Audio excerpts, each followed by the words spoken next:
Se não, vejamos a afirmação de Pedro aqui, de 1 Pedro, no capítulo de número 1, e o versículo de número 19 e 20, ela vai nos trazer algo muito forte a respeito da pessoa de Jesus Cristo. Ora, Pedro ele vai fazer uma afirmação que é inclusive ratificada lá em Apocalipse, no capítulo de número 9, salvo engano, versículo de número 13, que vai dizer de um cordeiro que foi morto antes da fundação do mundo, ou desde a fundação do mundo. Vai falar que ali existia um cordeiro. Ele vai dizer especificamente em uma guerra muito poderosa ali, não quero entrar na parte de escatologia, mas quando na guerra lá, muito importante naquela luta do anticristo, a besta, mas especificamente falando sobre a besta, então a passagem vai dizer mais ou menos assim: e aqueles que não foram achados escritos no livro da vida do cordeiro que foi morto desde a fundação do mundo, acontecerá isso e aquilo. Então nós temos a informação. Qual é esse cordeiro? Esse cordeiro é o Messias prometido, a saber, o Jesus Cristo de Nazaré. Então, o cordeiro que fora morto desde a fundação do mundo. Em 1 Pedro, nós vamos encontrar também essa outra verdade, aqui no capítulo 1 de 1 Pedro, o verso 19 e o verso de número 20. Se não, vejamos: mas como o precioso sangue de Cristo Jesus, nós, como que de um cordeiro imaculado, incontaminado, o qual, na verdade, em um outro tempo foi conhecido antes da fundação do mundo, mas manifestado agora por amor de vós, nos últimos tempos por amor de vós. Em Apocalipse fala desse cordeiro que foi morto desde a fundação do mundo. 1 Pedro ele vai mais abrangente. Deixa eu só tomar um copo com água aqui, que a garganta não está muito legal. Percebam, Apocalipse fala de um cordeiro que foi morto desde a fundação do mundo. 1 Pedro aqui agora vai falar de um cordeiro que foi morto antes da fundação do mundo. Fala de como era esse cordeiro, o sangue desse cordeiro incontaminado, de um cordeiro incontaminado e imaculado. Nós sabemos que Jesus, sem mancha, sem pecado, sem nenhuma falha, só poderia ser ele mesmo, esse cordeiro imaculado. Na verdade, essa pergunta do cordeiro, ela ecoou desde o Velho Testamento, porque, se não, vejamos, nós já falamos aqui anteriormente por outras vezes aqui com vocês a respeito desta grande verdade. Qual é essa grande verdade? É que no Velho Testamento ele só vinha preparando a respeito das coisas para o recebimento do Messias. O Velho Testamento assombra agora para o Novo. Ele vai preparar, porque toda a Bíblia ela vai gerar na pessoa bendita de Cristo Jesus. Se não, vejamos, nós vamos encontrar esta afirmação também aqui no primeiro ou em um outro livro também de João, no Evangelho de João, o quarto evangelho, o único que não é sinótico ali. João ele vai nos explicar, ou ele já começa logo ali, e nós vamos falar agora em pouco, inclusive, de João e as epístolas joaninas. Então nós vamos perceber que João ele tem muito essa preocupação, que é a preocupação aqui de Pedro, de mostrar como Jesus, sendo o Messias prometido, que ele é Deus, que ele era Deus. Então João ele vai afirmar categoricamente aqui da seguinte forma: no princípio era o Verbo, e o Verbo era Deus, e o Verbo estava com Deus. Em grego, en arche, en logos, en prostanteon kai theos, en logos, quer dizer, no princípio era o Verbo. Quem era esse Verbo? É Jesus, porque ele é a palavra. Tudo foi feito por meio desse Verbo, por meio desta palavra, e esse Verbo era Deus, e o Verbo estava com Deus. O versículo 2 ainda vai dizer assim: todas as outras coisas foram feitas por intermédio dele, todas elas feitas por intermédio dele. Então é muito importante nós analisarmos toda essa questão aqui, e é o que o apóstolo Pedro vai estar dizendo. Então esse cordeiro, o que significa dizer que o cordeiro que fora morto antes da fundação do mundo? Prestai bastante atenção, dobre a sua atenção, eu quero que você preste atenção, visualize esse quadro. Nós imaginamos e pensamos que Jesus ele morreu há cerca de pouco mais de 2000 anos atrás, mas na verdade, muito antes de todas as coisas existirem, esse cordeiro já havia morto. Mas pastor, como é que pode ser isso? Um cordeiro que foi morto antes da fundação do mundo e agora volta a morrer? Percebam que toda essa questão, quando Deus cria o homem, Adão e Eva, e faz deles uma descendência aqui na terra, Deus sabia, na sua onisciência, na sua presciência, que o homem falharia, que o homem cairia, que o homem precisaria ser resgatado. É por isso que ele prepara todo um pano de fundo e, na verdade, Levítico, toda aquela propiciação, todo aquele tradicionalismo em volta de um sacrifício, ele vai prefigurar, na verdade, a pessoa bendita de Cristo Jesus. Então tudo vai entender o que está falando. O que eu estou querendo dizer aqui é a afirmação de João, no capítulo de número 1, nós vamos estar falando algo mais também sobre isso nas epístolas joaninas.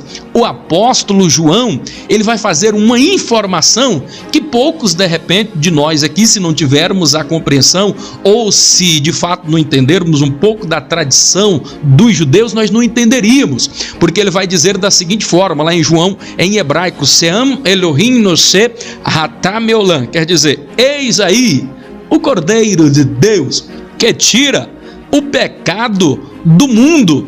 Ele vai dizer, eis aí o cordeiro. De que cordeiro ele estava falando? Desse cordeiro que fora morto antes da fundação do mundo. Lembra que quando, na verdade, lá em Gênesis, no capítulo de número 21, salvo engano, verso de número 7, nós vamos observar um pai.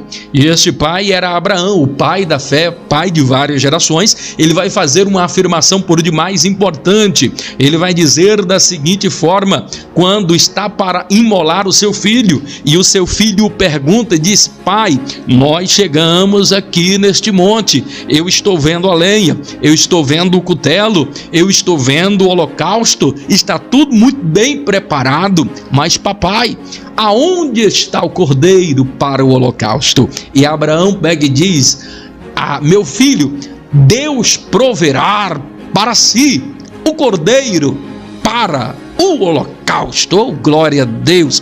Na verdade, quando ele diz Deus proverá para si o cordeiro para o holocausto, ali nós podemos fazer uma tipologia, que é Deus que preparou esse cordeiro para o holocausto. E essa pergunta ecoou durante todo o Velho Testamento, aonde está o cordeiro para o holocausto, porque precisava morrer um cordeiro para a expiação de um povo. Nós conhecemos toda essa história e entendemos que este cordeiro, todo aquele ritualismo agora vai terminar aqui na pessoa bendita de Cristo. Hoje já não precisa mais morrer carneiro, não precisa mais fazer holocausto, porque para Deus é melhor obedecer do que sacrificar. Louvado, engrandecido é o nome do Senhor Jesus, que vive e que reina de eternidade a eternidade. Então eu precisaria passar aqui muito rapidamente e explicar essa questão aqui para você entender que este Messias, o Cordeiro de Deus, não foi por um acaso que ele morreu. Precisaria Jesus morrer? Evidentemente que sim, porque se Jesus não morre, invalidaria toda a Bíblia, todo o Velho Testamento, porque Jesus é a figura central de toda a Bíblia. Esse Messias prometido, tal como profetizado, teria que vir e passar por todas estas etapas. Então 1 Pedro e 2 Pedro ele vai falar e também vai referendar, porque também na sua segunda epístola ele vai falar sobre a vinda de Cristo. Uma outra questão que eu preciso abordar aqui rapidamente com vocês, e já entrarmos agora na próxima aula aqui, na unidade 4, mas antes, porém, eu gostaria de vos chamar a atenção para um texto na página 127 aí do seu livro, do módulo Hebreus e Epístolas Gerais. Abram aí, a gente vence logo essa etapa aqui rapidinho. Aí no 4.2, aonde nós estávamos falando na aula passada sobre as epístolas de Pedro e a primeira e segunda epístola de Pedro, as epístolas petrinas.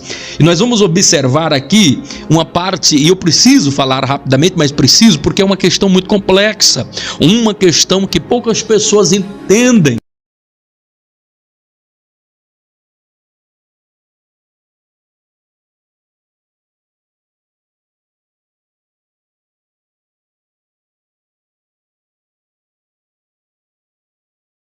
Que Hades era esse? Esse Hades, no Velho Testamento, ele tinha um lugar específico. O Hades comportava duas situações. A primeira, o Hades estava o lugar chamado Paraíso, e um outro local um pouco mais embaixo, descendo o abismo, ficava um outro local chamado Inferno. Então nós precisamos identificar. E tem uma afirmação aqui de Pedro muito forte, que é no verso 19, aonde ele vai dizer, capítulo 3, verso 19, salvo engano, e ele vai dizer assim da seguinte forma: no qual também foi e pregou aos espíritos em prisão. Foi e pregou aos espíritos em prisão. Então aqui nós temos uma grande confusão, poucas pessoas têm coragem de abordar ou não têm segurança suficiente para tratar aqui desse texto, e eu preciso, ainda que rapidamente, porque aqui precisaríamos nos deter uma grande parte do tempo, porque entra aqui a doutrina do estágio intermediário dos mortos, não é a questão aqui para nós estarmos falando, mas eu preciso abrir um pouco a sua mente para entender. Quando ele diz que foi ao inferno e pregou para os espíritos em prisão, no qual também foi e pregou para os espíritos em prisão, nas partes inferiores da terra. Então será que Jesus, na verdade, ele foi lá no inferno, nas regiões inferiores, passou pelo Hades, atravessou o primeiro ali, atravessou descendo ali o paraíso, e logo mais abaixo ele chega até as regiões inferiores, aonde está localizado o inferno?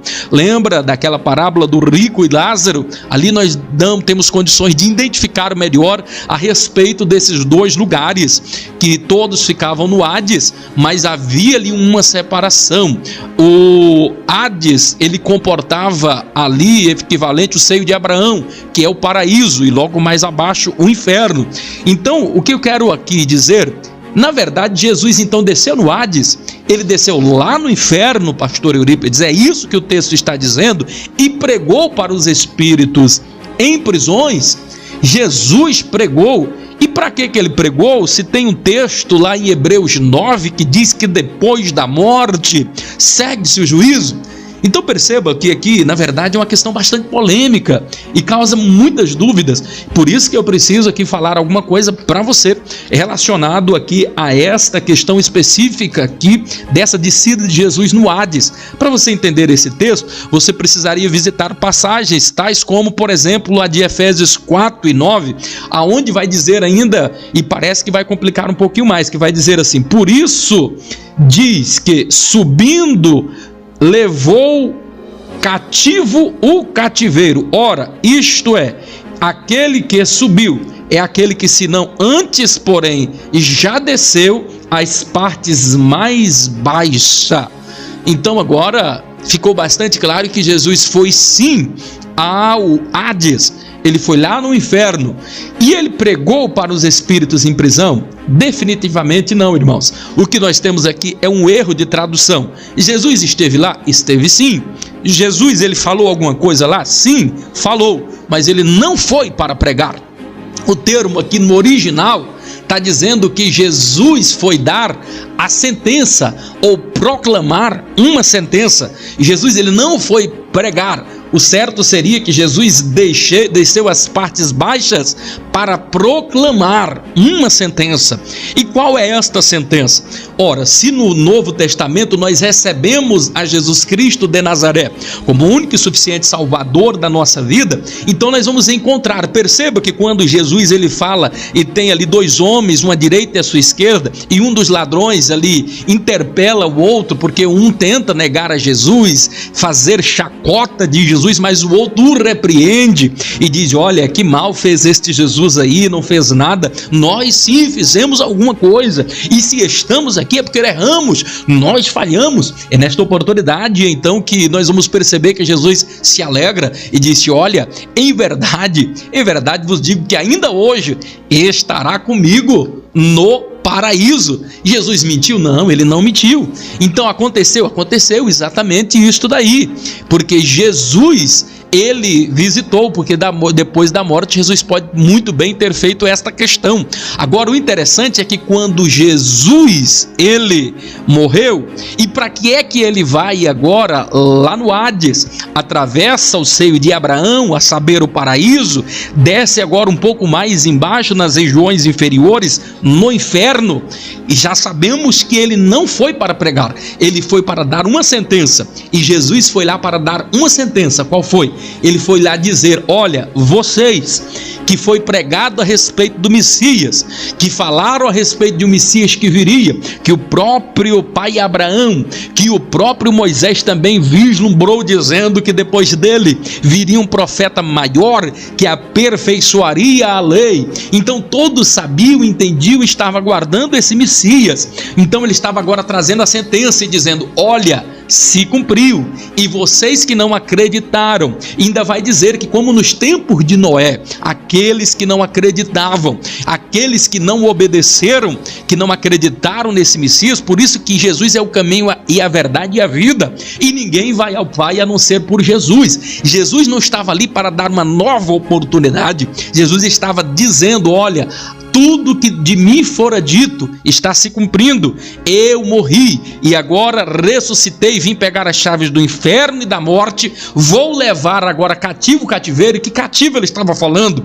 Ele estava falando agora não do inferno, mas estava falando do seio de Abraão. Então ele pega todo aquele cativeiro ali, e ele só, por isso que disse: se não aquele que subindo, então que estava lá embaixo, se não antes que primeiro desceu, agora ele vem subindo. Isso que o texto está dizendo. Ele primeiro desceu, agora ele vem subindo, e agora ele leva cativo o cativeiro. Esse cativeiro é o paraíso, que Jesus pega esse cativeiro, que antes era aqui o seio de Abraão, estava próximo ali inclusive ao Hades, o que separava apenas era um abismo, e agora Jesus pega esse cativeiro, o seio de Abraão, e a partir dali já não é mais o seio de Abraão, e sim o paraíso. E aonde está o paraíso? Diz a Bíblia que ele está embaixo do trono de Deus. Diz que as almas daqueles que morreram depois que da morte e ressurreição de Jesus, todos eles foram levados. É por isso que quando Jesus vier arrebatar a sua igreja,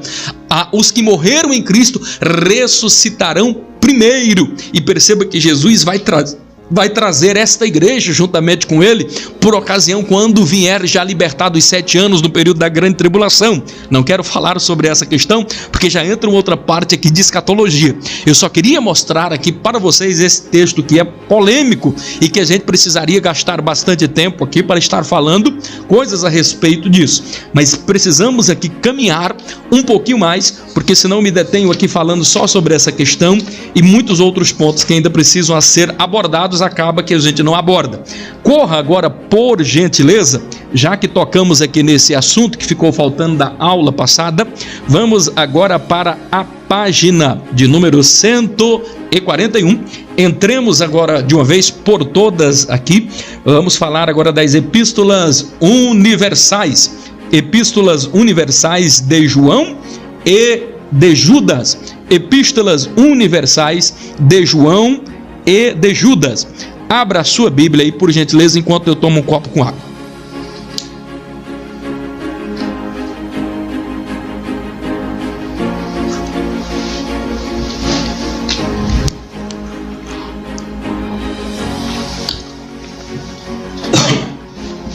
Muito bem, muito bem. Epístolas universais de João e de Judas.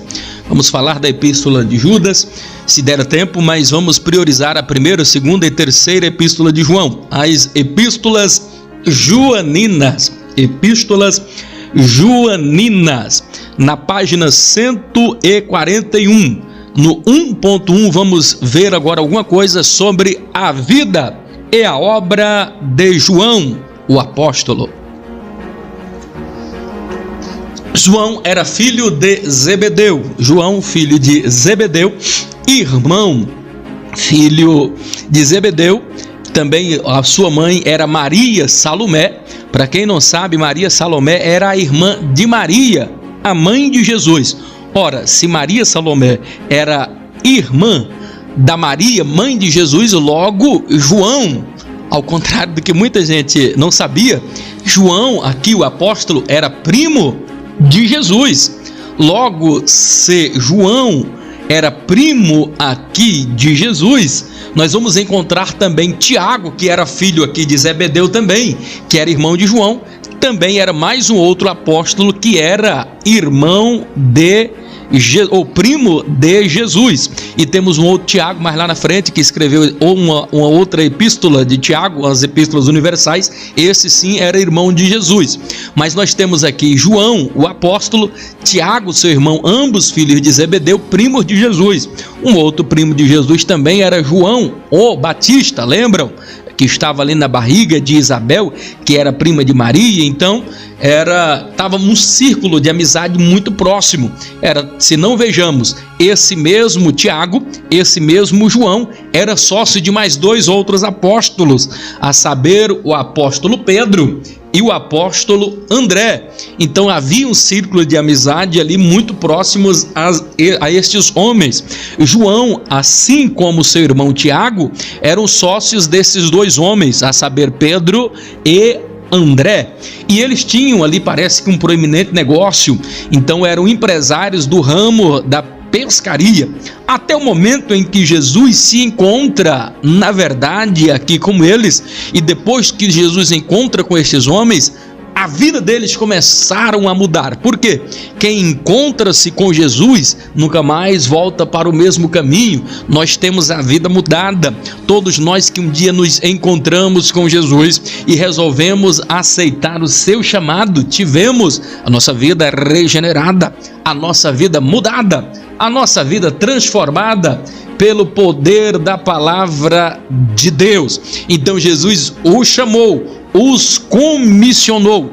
Uma vez os chamando, agora eles passaram a ser não mais pescadores de peixes mesmo, tal como conhecemos, mas passaram a ser pescadores de homens. Começaram a ganhar almas para o reino de Deus, porque as almas são consideradas ou tratadas como peixes. Então nós somos essas almas, e Pedro foi comissionado, os apóstolos foram comissionados, assim como eu, como você, como todos nós, fomos chamados, comissionados para ganharmos almas para o reino dos céus, tal como nós explicamos na última aula o valor e a importância de uma alma.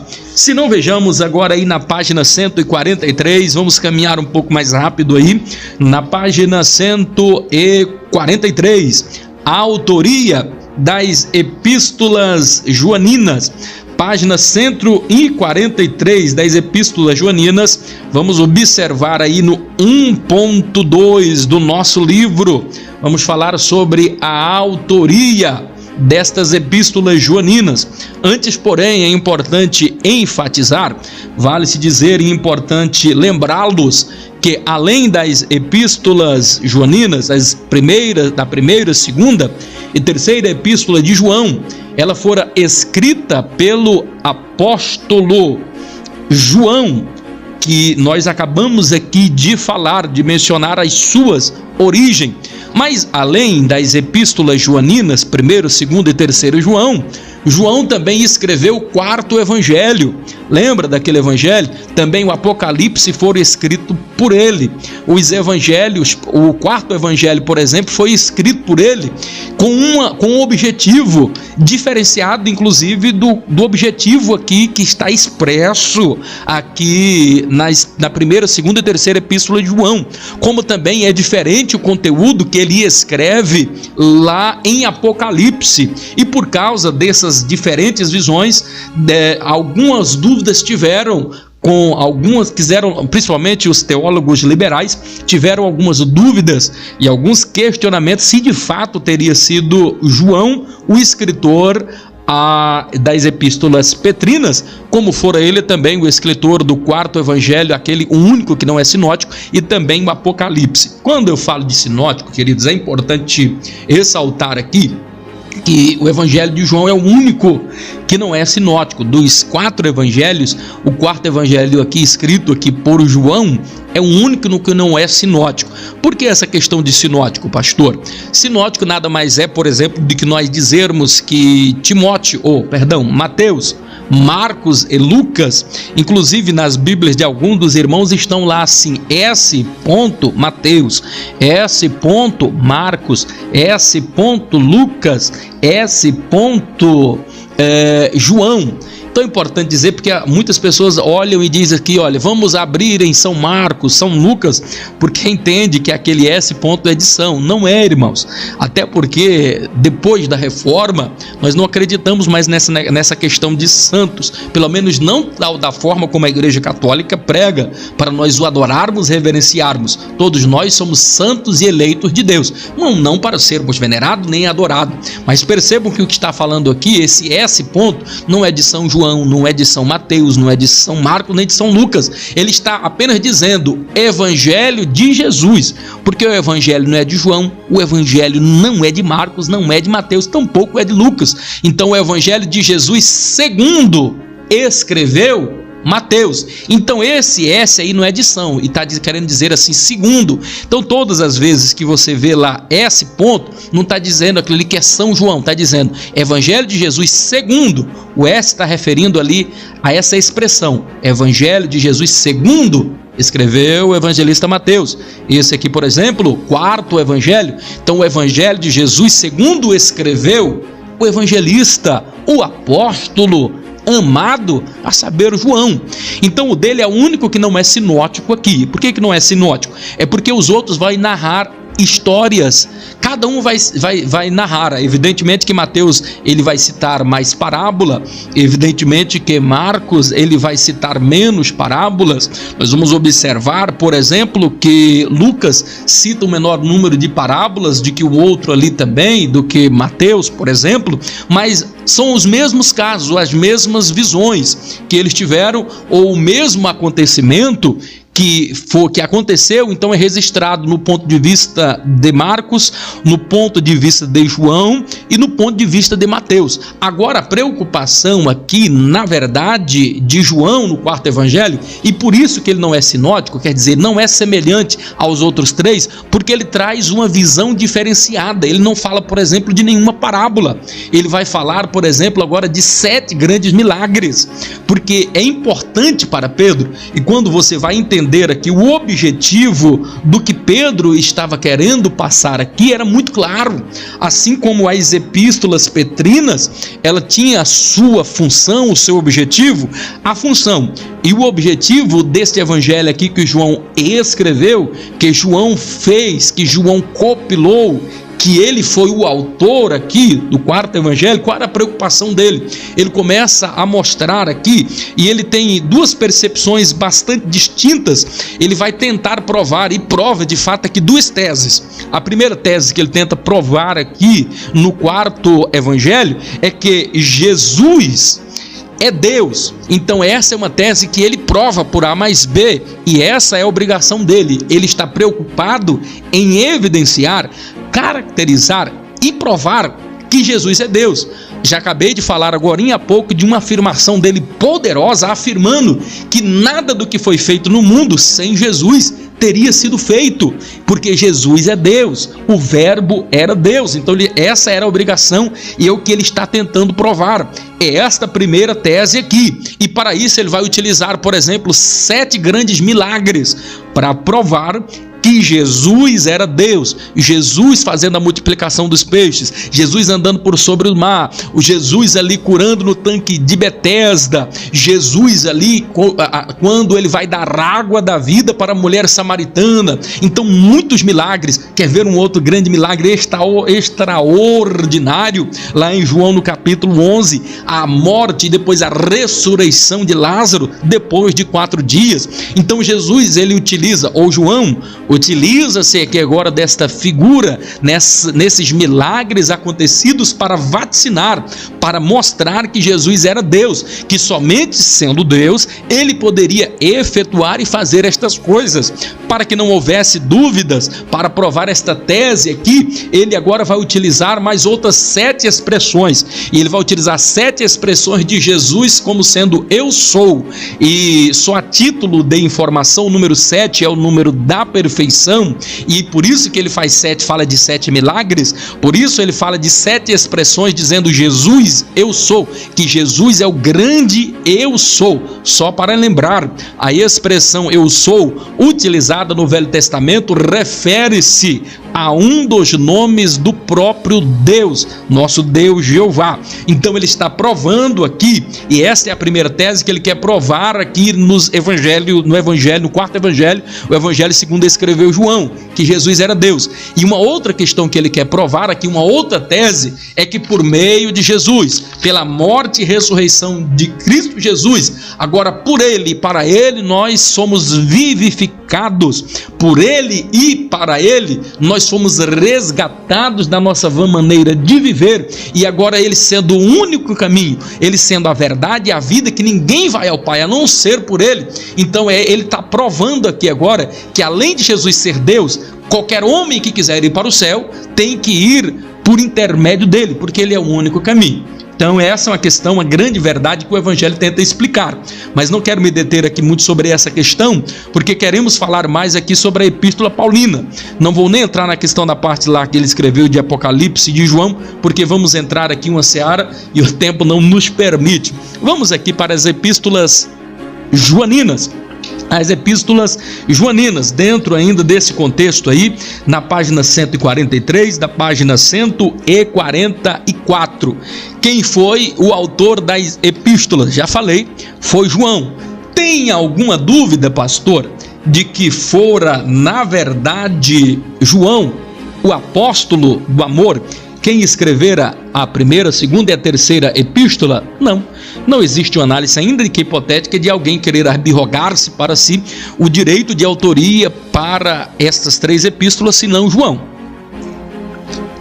Podemos afirmar, com os argumentos que nós temos, sem nenhum medo de errar, sem nenhuma sombra de dúvida, de que João o apóstolo foi o escritor da primeira, da segunda, da terceira epístola, bem como também o quarto evangelho, bem como também, na verdade, o livro de Apocalipse, cuja revelação João recebe quando estivera preso por ocasião ali na ilha de Patmos. Então perceba, não existe nenhuma dúvida. Pastor, mas eu já vi um ou outro aí alegando, algum teólogo dizendo que pode ser que João não tenha sido o autor das epístolas, por isso, por aquilo.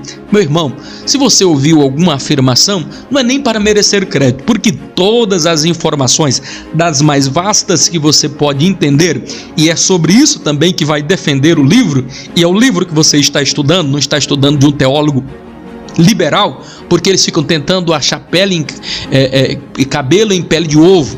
Então, assim, algumas coisas que não tem nenhuma razão de ser, porque se não vejamos, a data da epístola nós já sabemos quando ela foi escrita, e é o que vai estar falando aqui na página 144, 1.3, a data das epístolas. Ora, ela não pode ter sido escrita antes de 85 e não pode ter sido escrita muito depois, aqui, por exemplo, do ano 90 depois de Cristo. Vamos analisar e falar alguma coisa com relação a isso. Mas estamos falando aqui da autoria. Então, como é que eu posso ter certeza? As fontes que nós temos, por exemplo, a tradição patrística, todas as afirmações ali contidas vai referendar isso, os pais da igreja, e é muito importante você entender isso, os pais da igreja, desde os seus primórdios, sempre defenderam que apóstolo João, o apóstolo do amor, o apóstolo a quem Jesus amava, fora ele de fato o autor desta estimada epístola, ou dessas 3 estimadas epístolas. Poderíamos, por exemplo, estar citando Pápias, porque ao longo de sua vida, João ele teve 3 grandes proeminentes, eu vou dizer, mais 3 grandes proeminentes discípulos que estão entre os nossos pais na fé. Quer ver? 3 importantes discípulos. Pápias foi um dos discípulos de João o Batista. Policarpo também foi um dos discípulos de João o Batista. E disso não resta nenhuma dúvida. Pápias, inclusive, é importante nós analisarmos aqui, respectivamente, a respeito de toda essa questão aí, sobre quem foram os autores. Pápias, por exemplo, ele foi bispo ali na igreja de Herápolis. Nós vamos ver Policarpo, ele foi bispo ali na igreja de Esmirna, por exemplo. Irineu, ele foi o bispo ali da igreja em Antioquia, por exemplo. Então, todos eles foram discípulos de João, o apóstolo. E se não vejamos, nós vamos observar o próprio Pápias, bispo ali de Herápolis, da igreja de Herápolis, já no iniciozinho, nos meados do século II, depois de Cristo, é ele próprio que defende a autoria. Ele fora discípulo direto de João o apóstolo. Então quem mais poderia ter autoridade para falar isso? E ele enfatiza que fora João o escritor dessa epístola, principalmente da primeira epístola de Pedro e da segunda epístola. Você vai observar, por exemplo, Irineu. Irineu, ele fora discípulo de Policarpo, que por sua vez foi discípulo direto de João o apóstolo. Então Irineu, se era aqui apóstolo de Policarpo, que foi um discípulo direto de João o apóstolo, como é que nós podemos duvidar? E é esse Irineu que afirma que tanto a primeira como a segunda inequivocamente fora, na verdade, a terceira, fora inequivocamente escrita por João o apóstolo. Quem poderia se esquecer? Clemente de Alexandria também vai fazer esta mesma afirmação. Orígenes, ele vai afirmar, e definitivamente a partir daí não se tem mais nenhuma dúvida, que além da primeira, além da segunda, a terceira epístola também havia sido escrita por João o apóstolo. Ora, se os pais na igreja nos informam todos os relatos que nós temos aqui da tradição oral, das tradições escritas, nos dão conta que foram esse homem, como é que agora um teólogo mais liberal vai tentar argumentar alguma outra coisa? Então, se alguém falou ou comentou alguma coisa, tire isso da sua cabeça.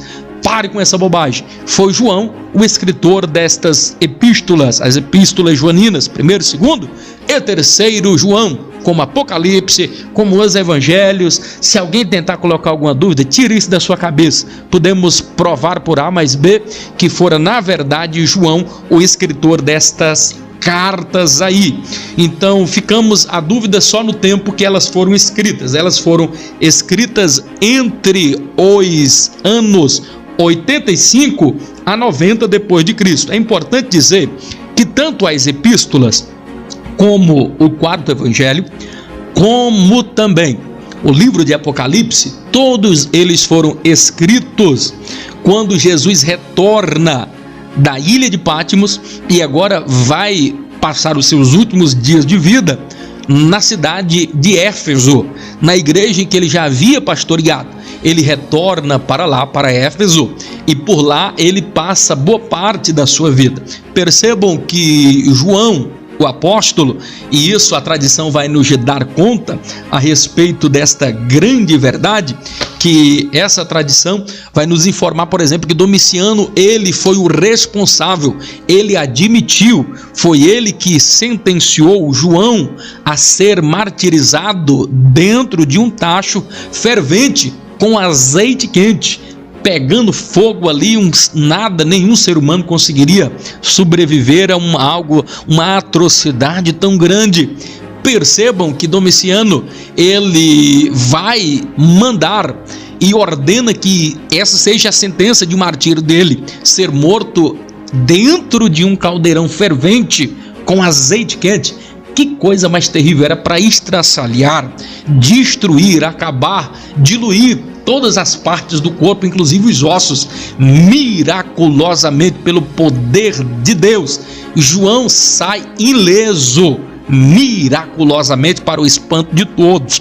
Então, após sair desta situação tão difícil, Domiciano já não mais tenta dar a mesma sentença para ele.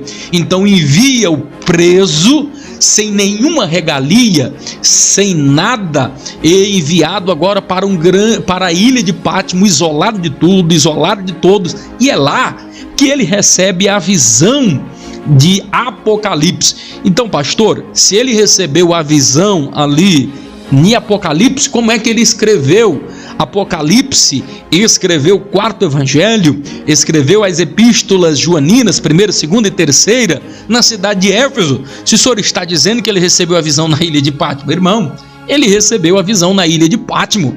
Agora é importante lembrar como é que resolve essa questão. Muito simples, irmãos. João estava ali na ilha de Pátimo, aonde ele recebeu a visão. Ele não estava em uma colônia de férias, ele não fora para passear, ele estava preso, sem nenhuma regalia. Então, logo, ele não levou papiros, ele não levou manuscrito, não podia levar tinta. Como é que ele ia escrever? Estava tudo guardado na mente.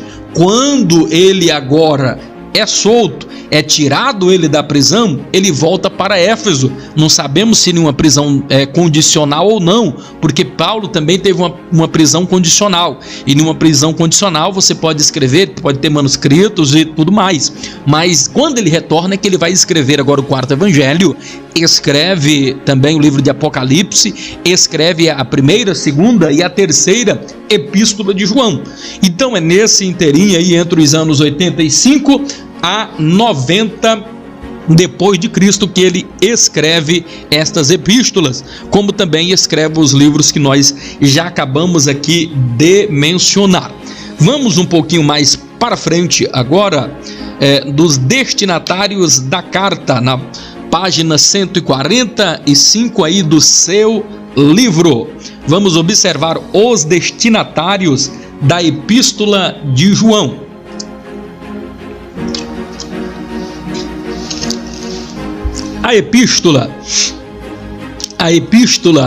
A primeira epístola de João, ela fora destinada a um público que é universal, porque ali não se menciona quais são as pessoas a quem não consegue se vislumbrar como sendo uma única pessoa. Por isso que a primeira epístola, ela é tida como sendo uma epístola universal. Não existe uma pessoa específica a quem está sendo direcionada a primeira epístola. Por isso também ela é universal, que ela serve para todos nós. A segunda epístola, e é importante nós entendermos, e sempre quando a gente vai estudar teologia, é importante nós respondermos essas questões sobre o livro: quem escreveu, para quem escreveu, por que escreveu. Então todas essas questões são importantes, a data em que escreveu.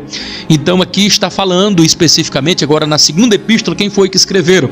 Ali nós vamos encontrar que ele enfatiza que aquela carta é para a senhora eleita.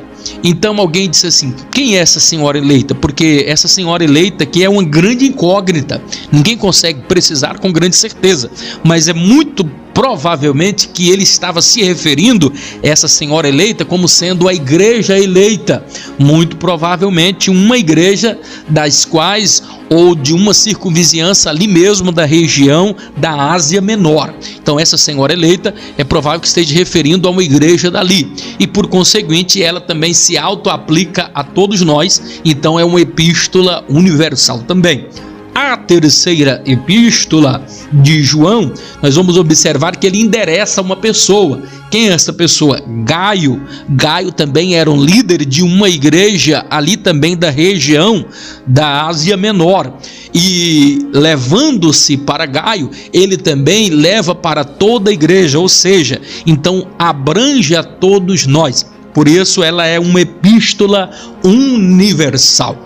Quando nós lemos, e é importante nós enfatizar, meu Deus, e a gente aqui não tem tempo para conjecturar, eu percebo que já estamos chegando ao final aqui também da nossa aula, mas eu gostaria apenas de enfatizar, aqui não vai dar tempo para a gente falar muita coisa, da primeira, segunda e da terceira epístola de João.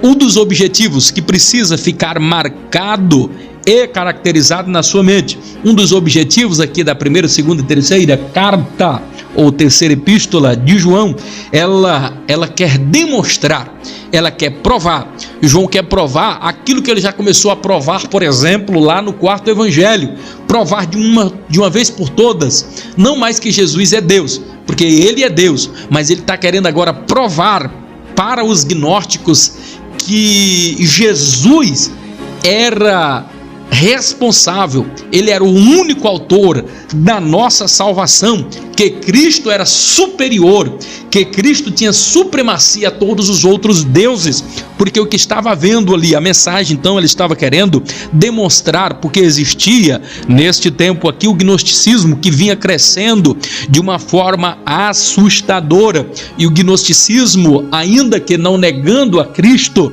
mas tentava diminuir a divindade de Cristo, ou tentava negar a divindade de Cristo. Então esta carta aqui, primeira, segunda e terceira epístola de João, ele vai combater ferrenhamente também e demonstrar e provar de uma vez por todas que Jesus, ele é esse Deus, que ele é o advogado que intercede por nós.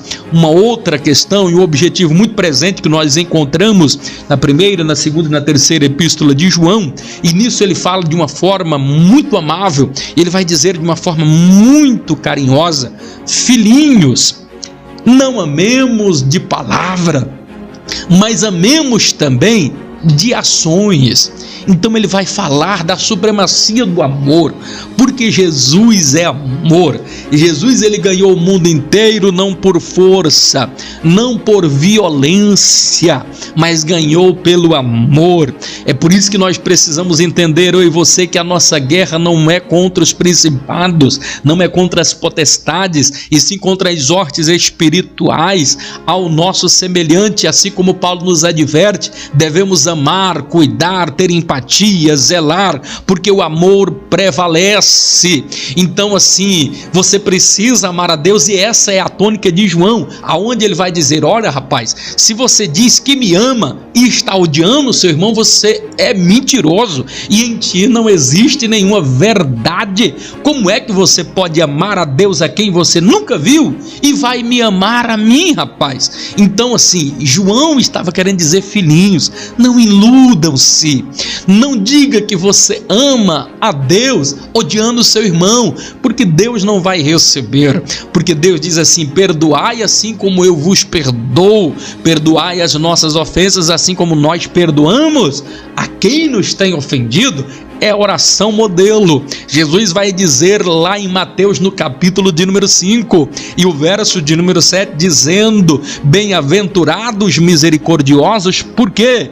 Porque eles alcançarão misericórdia. Louvado, engrandecido é o nome do Senhor Jesus, que vive e que reina de eternidade em eternidade. Então os objetivos principais aqui deste homem é mostrar isso. E o interessante, eu aqui finalizo agora a nossa participação, chegando aqui agora ao final, a importância das epístolas joaninas, a importância também dos evangelhos, bem como o livro de Apocalipse. Os escritos de João é de fundamental importância para a compreensão de toda a Bíblia, para a aceitabilidade da pessoa de Cristo como sendo o nosso único e suficiente Salvador pessoal da nossa vida. É importante vos dizer e vos lembrar que Deus, ele mostrou coisas extraordinárias aqui para João, e porque que é que Deus mostrou tantas coisas extraordinárias? Por que que o evangelho de João é diferenciado dos outros? É que João ele vai mostrar segredos que não foram revelados nos outros, porque a quem Deus ama, a quem mais se entrega a Deus, mais Deus se entrega a ele, mais Deus revela a ele. Pastor Eurípides, Deus ele ama mais umas pessoas do que as outras. Pastor, então Deus ele faz exceção de pessoas? Não, meu irmão, é porque Deus ele é justo e é lei da causa e o efeito. Por que é que João era um amigo mais próximo? Existem amigos mais chegados de Jesus? Existe sim. Perceba que o amor, Jesus ama a todos, mas os amigos particular, o amigo da intimidade, perceba que ao longo da vida de Jesus ele teve vários amigos e muitos grupos de amigos. Tinha a multidão, tinha o grupo dos 70, tinha o grupo dos 12 apóstolos. Dentro do grupo dos 12 apóstolos ele separou mais um grupo de 3 que o acompanhava aonde os outros não acompanhavam, e dentre esses 3 ele escolhe João. E é tão verdade que quando Jesus agora, já antes, momentos antes, uma noite antes da sua morte e crucificação ali na cruz, percebam que tem aquela ceia e alguém pega e disse: olha, deita lá no peito do mestre, ele acabou de falar sobre alguém que nos trairia. Pergunta para Jesus, pergunta para ele, escora a tua cabecinha no ombro de Jesus, no peito de Jesus. Há de ser que para ti, João, ele vai te revelar, ele vai te mostrar. E o que Jesus fez? Quando João pergunta, ele diz só para ele, disse: olha, aquele a quem eu entregar um bocado molhado, esse há de me trair. Logo após ele ter dito isso, Judas Iscariotes, o que traíra, coloca ali o pão e faz o que Jesus havia acabado de falar. Então Deus mostrava as coisas para João, este apóstolo, porque João amava mais ele. Então quem mais ama Jesus, quem mais busca Jesus, quem mais ora, quem quer ter intimidade com ele, quem se prostra aos pés de Jesus, ele vai então se aproximar mais dele. Quer ter intimidade com Jesus? Busca a ele, adore a ele. Quer receber revelação de Jesus? Seja amigo dele. Procure estar próximo a ele. Jesus ama a todos igual, mas amigos íntimos é somente aquele que se doa, aquele que crê, aquele que espera, aquele que está aos pés orando, buscando e clamando. Esses é que Jesus se aproxima mais, se revela mais. Eu poderia falar aqui de várias coisas que Deus mostrou para João e não mostrou para os outros apóstolos, mas ficamos por aqui. Só para lembrar aqui, quando por ocasião da morte e assunção de Cristo Jesus, quando Jesus já é assunto, já ressurreto, ele retorna agora na praia, e é no último capítulo ali de João, nós vamos observar algo interessante. É que estava ali João, Pedro, estava Tiago, estavam os apóstolos, voltou à pescaria, voltou ao ramo da pescaria, e eles estavam pescando, e durante toda a noite eles não conseguiram pescar nada. Jesus chega na praia, e quando chega na praia, observa agora ao longe e vê que os apóstolos estão ali na margem, jogando, lançando a rede, e nada pescam. O interessante é que Jesus disse assim: olha, lançai agora nesse determinado lugar. Interessante é que eles não questionaram e também não estavam conhecendo. Falaram: ora, mas como é que vai mandar? Jogamos a rede a noite toda. Então jogaram a rede ali, e quando eles puxaram, qual não foi a surpresa? 153 grandes peixes. E aqui está o grande segredo: ninguém se apercebeu, nem Pedro, que estava sem camisa e se envergonha, tenta se cobrir. Ninguém entende ali que era Jesus. Quem foi que primeiro descobriu? João, o apóstolo. E por que é que ele descobriu? Porque um segredo que era deles. Esse número 153 era peculiar de Jesus, nas conversas de Jesus e de João, este apóstolo. Porque se você não sabia, o número 153, ele está na porta, ou estava na porta ali de toda a sinagoga. E este número 153 representava pelo menos 3 coisas: Deus, paz, prosperidade e saúde. Então, quem tem Jesus tem paz, quem tem Jesus tem saúde. Jesus, ele é Deus e também tem prosperidade. Então, quando você tem a Jesus, tem tudo isso.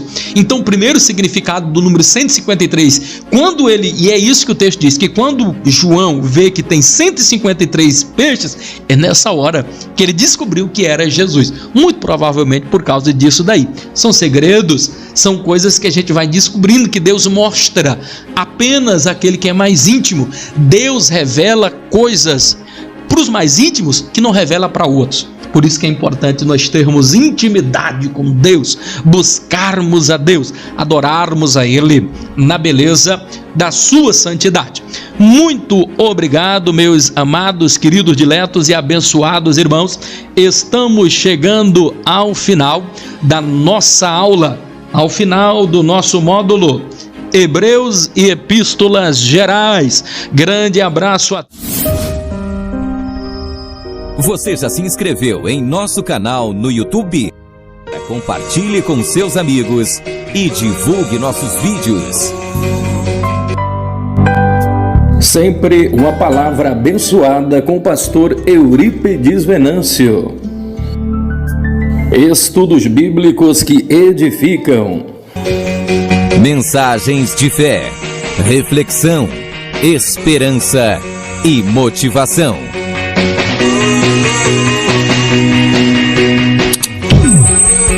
Inscreva-se agora em nosso canal e acompanhe nossos vídeos diariamente.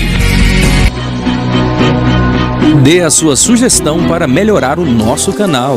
Sua opinião é muito importante para nós.